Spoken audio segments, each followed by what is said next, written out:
دنیا میں جہاں مسلسل بات چیت، بلا رکاوٹ شیئرنگ اور دکھاوے کی شفافیت کو انعام دیا جاتا ہے، ہم انسانوں کے درمیان ایک نہایت طاقتور ہتھیار کو بھول چکے ہیں: حکمت عملی پر مبنی خاموشی۔ جب باقی سب لوگ اپنی نیتوں کا اعلان کر رہے ہوتے ہیں، اپنے خیالات نشر کر رہے ہوتے ہیں اور اپنی حکمت عملی ظاہر کر رہے ہوتے ہیں، وہاں ایک کامیاب انسان وہ ہوتا ہے جو جانتا ہے کب خاموش رہنا ہے، اور وہ خاموشی کو بطور ہتھیار استعمال کرتا ہے۔ Silence is a weapon. نیکولو میکیاویلی 16ویں صدی کا فلسفی اور سیاسی مفکر اس اصول کو دوسروں کی نسبت بہتر سمجھتا تھا۔ اگرچہ اس کی کتاب دی پرنس میں واضح مشورے دیے گئے ہیں، مگر اس کی سب سے گہری بصیرت ان باتوں میں تھی جو کہی نہیں جاتی۔ اس نے لکھا، عام لوگ ہمیشہ ظاہری چیزوں سے متاثر ہوتے ہیں۔ اس کا مطلب یہ ہے کہ بولنا ظاہریت پیدا کرتا ہے، دکھاوا پیدا کرتا ہے، جبکہ خاموشی حقیقت کو محفوظ رکھتی ہے۔ اس دور میں جہاں لوگ اپنی زندگی کی ہر بات سوشل میڈیا پر ڈال دیتے ہیں، وہاں جو لوگ خاموشی کو حکمت عملی کے طور پر اپناتے ہیں، وہ نہ صرف اپنی پوزیشن بچاتے ہیں بلکہ وہ کچھ بھی حاصل کر لیتے ہیں جو مسلسل بولنے والے حاصل نہیں کر سکتے۔ وہ جیت جاتے ہیں، جبکہ باقی لوگ جیت کی صرف بات کر رہے ہوتے ہیں۔ اب غیر ضروری بات کا نقصان کیا ہوتا ہے؟ میکیاویلی ایک ایسے دور میں زندہ تھا جہاں ایک غلط بات جلاوطنی یا سزائے موت کا سبب بن سکتی تھی، مگر آج کی نسبتاً محفوظ دور میں بھی غیر ضروری گفتگو کمزوریاں پیدا کرتی ہے جن سے خاموشی بچا لیتی ہے۔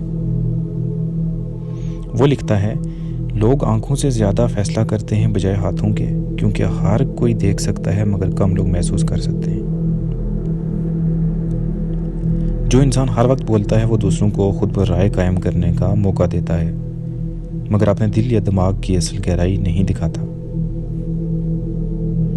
ہر لفظ کی قیمت ہوتی ہے اور خاموشی یہ قیمت نہیں لیتی۔ بولنے کے نقصانات کیا ہیں؟ ارادوں کی قید۔ اگر آپ بول کر اپنی نیت ظاہر کر دیں تو آپ خود کو اس پر باندھ لیتے ہیں۔ بعد میں ارادہ بدلیں تو لوگ آپ کو بے اصول یا جھوٹا سمجھیں گے۔ سوچ کا انکشاف۔ جتنا زیادہ آپ وضاحت کریں گے، اتنا ہی آپ کی ذہنی سطح اور حدود دوسروں کے سامنے آئیں گی جنہیں وہ آپ کے خلاف استعمال کر سکتے ہیں۔ روب اور اثر کا کم ہونا۔ مسلسل بولنے والا شخص اپنی کشش کھو بیٹھتا ہے۔ میکیاویلی کہتا ہے، محفوظ رہنا یہی ہے کہ لوگ آپ سے ڈریں چاہنے کی بجائے، اور یہ ڈر ایک فاصلے سے پیدا ہوتا ہے اور فاصلہ خاموشی ہے۔ 3 اقسام کی حکمت عملی پر مبنی خاموشی۔ معلومات اکٹھی کرنے والی خاموشی۔ عقل مند انسان فوراً وہی کرتا ہے جو بیوقوف آخر میں کرتا ہے۔ بیوقوف فوراً بول پڑتا ہے اور اپنا راز کھول دیتا ہے، جبکہ دانا خاموش رہ کر دوسروں کے ارادے اور کمزوریاں جان لیتا ہے۔ نیگوسیشن میں پہلے بولنے والا اکثر ہار جاتا ہے۔ تعلقات میں زیادہ سننے والا حالات کو بہتر سمجھتا ہے۔ مقابلوں میں پہلے حکمت عملی بتانے والا اکثر ناکام ہوتا ہے۔ روب بنانے والی خاموشی۔ میکیاویلی کہتا ہے، شیر جال سے نہیں بچ سکتا، لومڑی بیڑیوں سے نہیں بچ سکتی۔ حکمران کو دونوں کی خصوصیت چاہیے، اور ایک خوبی یہ ہے کہ وہ جانتا ہو کب خاموشی اس کے روب کو بڑھاتی ہے۔ ایسا لیڈر جو صرف اہم موقعوں پر بولتا ہے، اس کے الفاظ کی زیادہ اہمیت ہوتی ہے۔ جب وہ صرف ضروری تنقید پر جواب دیتا ہے، وہ اعتماد اور اختیار کا تاثر دیتا ہے۔ ابہام برقرار رکھنے والی خاموشی۔ میکیاویلی کہتا ہے، اگر دونوں میں سے ایک چیز کم ہو تو ڈرایا جانا چاہے جانے سے بہتر ہے۔ اس اصول کو مختلف سیاق و سباق میں استعمال کیا جا سکتا ہے۔ یہ خاموشی دوسروں کو آپ پر اپنے اندازے لگانے پر مجبور کرتی ہے۔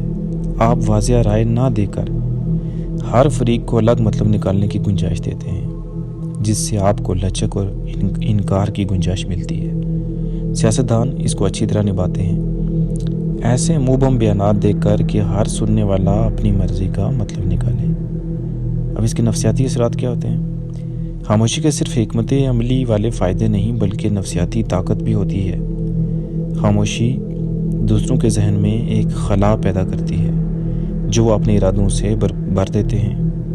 ایسے لمحات میں جب آپ کچھ نہیں کہتے، دوسرا فرد اپنی ہی امیدیں، خدشات یا خیالات آپ کی خاموشی پر ڈال دیتا ہے، اور اس طرح وہ خود کو ظاہر کر دیتا ہے جبکہ آپ خود کو محفوظ رکھتے ہیں۔